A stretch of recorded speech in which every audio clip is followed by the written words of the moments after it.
Imaginez un instant que vous portez un lourd fardeau, un sac rempli de rancœur, de colère et de ressentiment. Chaque injustice subie, chaque parole blessante, chaque trahison est une pierre qui alourdit ce sac. Vous avancez dans la vie, épuisé, le cœur lourd, incapable de goûter pleinement à la paix et au bonheur. Maintenant, imaginez que vous puissiez vous délester de ce poids, pierre après pierre, en pardonnant. C'est là toute la magie du pardon en islam. Un chemin vers la liberté intérieure, une voie vers la miséricorde d'Allah subhanahu wa ta'ala. Le pardon, al-afu, en arabe, mes frères et sœurs, n'est pas un simple acte de faiblesse ou d'oubli. C'est un choix conscient, un acte de courage et de force. C'est dire à celui qui vous a blessé: je ne laisserai pas ta faute me définir ni empoisonner mon âme. Le prophète Muhammad, sallallahu alayhi wa sallam, nous a enseigné que le véritable fort n'est pas celui qui triomphe dans la lutte physique, mais celui qui maîtrise sa colère et pardonne. Dans un hadith rapporté par Al-Bukhari, numéro 6114, et Muslim, numéro 2, 1579, dans leurs sahih respectifs, il dit, je cite, « Le fort n'est pas celui qui excelle dans la lutte, mais le fort est celui qui se maîtrise lorsqu'il est en colère. Le pardon n'est pas une option en islam, c'est une vertu éminemment louable et fortement encouragée, un chemin tracé par Allah subhanahu wa ta'ala lui-même dans le Saint-Coran. Il nous dit dans la sourate Al-Imran, verset 134, je cite, « Ceux qui dépensent pour la cause d'Allah dans la prospérité et dans l'adversité, et qui répriment la colère et pardonnent aux gens, et Allah aime ceux qui font le bien. » Al-Muhsinin, ceux qui font le bien, sont ceux qui choisissent le pardon, même quand la vengeance est à portée de main, car ils savent que c'est la voie qui mène à l'amour d'Allah subhanahu wa ta'ala.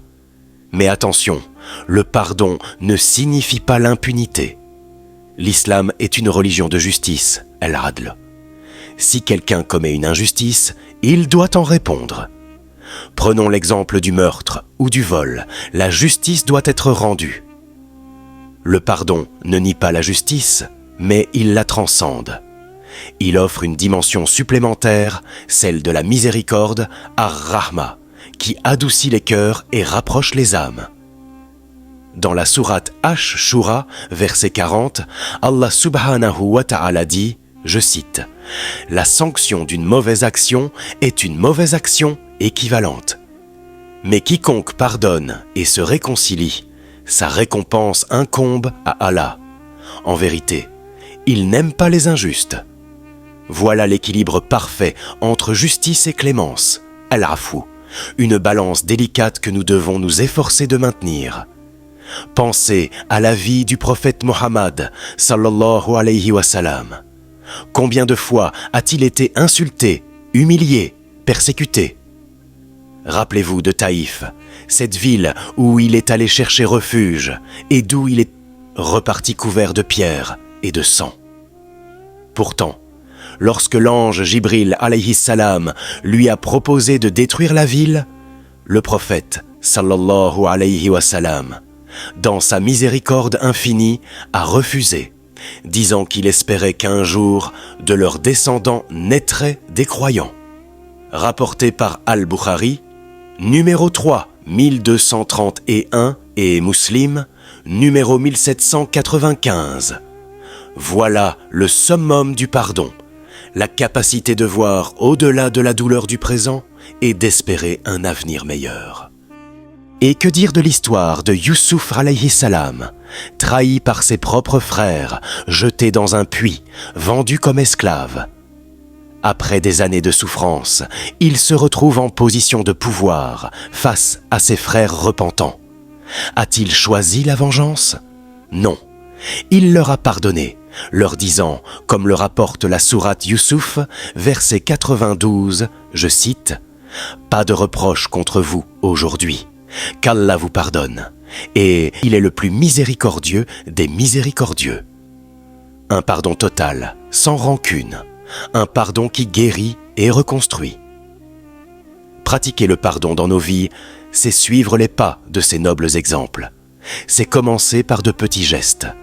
Pardonner à un ami qui nous a déçus, à un membre de la famille qui nous a blessés, à un collègue qui nous a critiqués.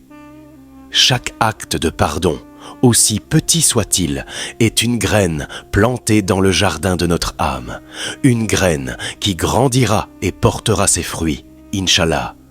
C'est un cheminement qui demande de la patience, un sabre, de la persévérance et surtout une foi inébranlable en la miséricorde d'Allah subhanahu wa ta'ala. Le pardon n'est pas seulement une libération pour celui qui le reçoit, c'est aussi une purification pour celui qui l'accorde. Il nettoie le cœur de toute négativité, le purifie des maladies spirituelles comme la haine, el-bard, et la jalousie, al-hasad. C'est une forme d'adoration, ibada, qui nous rapproche d'Allah subhanahu wa ta'ala et nous élève spirituellement. Dans la sourate Al-Baqarah, verset 286, Allah subhanahu wa ta'ala nous enseigne cette invocation, je cite, « Seigneur, ne nous châtie pas s'il nous arrive d'oublier ou de commettre une erreur. Seigneur, ne nous charge pas d'un fardeau lourd comme tu as chargé ceux qui vécurent avant nous. Seigneur, ne nous impose pas ce que nous ne pouvons supporter. Pardonne-nous, absous-nous de nos péchés et fais-nous miséricorde. Tu es notre Maître.